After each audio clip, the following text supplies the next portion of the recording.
اگرچہ تلوں کا ایک دانہ بھی وہاں سے نہیں ملا، لیکن لگتا ہے کہ وہاں تلوں کی فصل بھی ہوا کرتی تھی، کیونکہ وہی سے معلوم ہوتا ہے کہ اس قدیم دور میں پنجاب اور سندھ میں تلوں اور جووں کی فصلیں بہت ہی اچھی ہوتی تھی۔ اس وقت اناج پیسنے کے لیے جو چکیاں استعمال کی جاتی تھی وہ آج کے دور سے خاصی مختلف ہیں۔ پہلے ان چکیوں کے نمونے بھی مختلف ہوا کرتے تھے۔ وہ چکیاں موئنجو سے بڑی تعداد میں ملی ہیں۔ اگر اس زمانے کے لوگوں کی خوراک کے بارے میں بات کی جائے تو تحقیق یہ بتاتی ہے کہ موئنجو کے لوگ گندم اور جوں کے علاوہ کھجور بھی بہت کھاتے تھے، کیونکہ کھجوروں کی گٹھلیاں کھدائی کے دوران بہت کثیر تعداد میں ملی ہیں۔ اس وقت کے لوگ مچھلی بلکہ بڑا گوشت بھی کھاتے تھے۔ دریا کی مچھلی کے تو شوقین تھے ہی، لیکن کچھوے کو بھی بطور خوراک استعمال کرتے تھے۔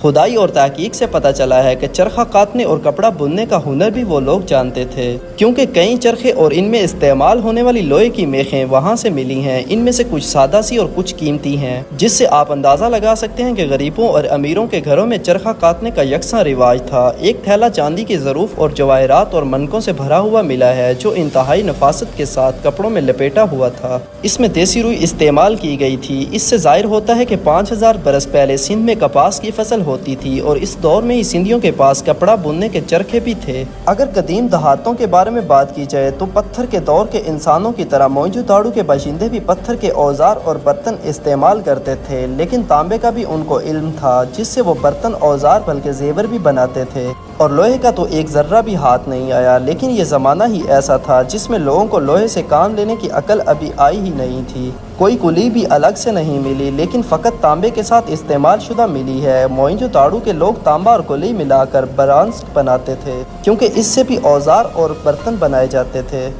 اگر موئنجو کے اس وقت کے لوگوں کے ہتھیاروں کے بارے میں بات کی جائے تو موئنجو سے چند پتھر اور تانبے سے بنے ہوئے گرز، چند بھالے، کٹار، تیر اور کمانیں ملی ہیں۔ تلوار بنانے کا رواج تو بہت بعد کی بات ہے، اس لیے تلوار وہاں سے نہیں ملی، جس سے لگتا ہے کہ ملک میں جنگ اور جدل نہیں ہوتا تھا اور لوگ امن اور سکون سے زندگی گزارتے تھے، جس سے آپ یہ بھی اندازہ لگا سکتے ہیں کہ موئنجو کی تباہی کا سبب کوئی جنگ اور جدل نہیں ہے۔ یہاں کھدائی کے درمیان باٹ اور پیمانے بھی ملے ہیں۔ باٹ اور پیمانے کی کئی انواع ملی ہیں، وہ اکثر نازک اور چھوٹے ہیں۔ کچھ مخروطی شکل کے بڑے پتھر ملے ہیں جن کے اوپر سے سوراخ ہے، ان سوراخوں سے رسی گزاری جا سکتی ہے۔ ان پتھروں کو تول کے وقت باٹ کر طور پر استعمال کرتے تھے۔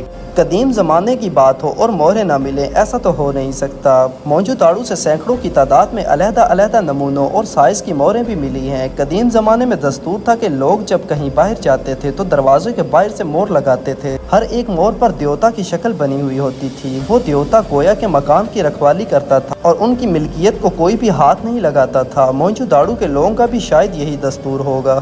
قدیم لوگوں کے زمانے میں فن تحریر بھی بہت مشہور ہے۔ موئنجو سے ملنے والی مہروں پر جانوروں کی اشکال کے علاوہ نامعلوم زبان میں چند سطور بھی منقش ہیں، لیکن حروف کی تصویروں کی صورت میں ہیں۔ ساری دنیا میں جو رسم الخط مروج ہے ان سے حروف اکثر ایسی تصویری تحریروں میں سے بنے ہوئے ہیں۔ پہلے حروف کے بجائے جانوروں وغیرہ کی شکلیں بناتے تھے، وہ شکلیں بعد میں اپنی صورت مٹا کر موجودہ حروف بنی ہیں۔ مہروں میں ایسے حروف کے درمیان کہیں دیوتا گری طرز کے آرات، زیر زبر اور پیش وغیرہ ہیں، جس سے لگتا ہے کہ یہاں پر فن تحریری کی اچھی خاصی ترقی ہوئی تھی۔ بالکل اسی طرح کی مہریں میسوپوٹیمیا کی طرف سے بھی دریافت ہوئی ہیں، جو 3000 برس قبل مسیح کے ہیں۔ اسے دیکھنے کے بعد سر جان مارشل نے قیاس آرائی کی ہے کہ موئنجو کی تہذیب اس سے زیادہ قدیم ہے۔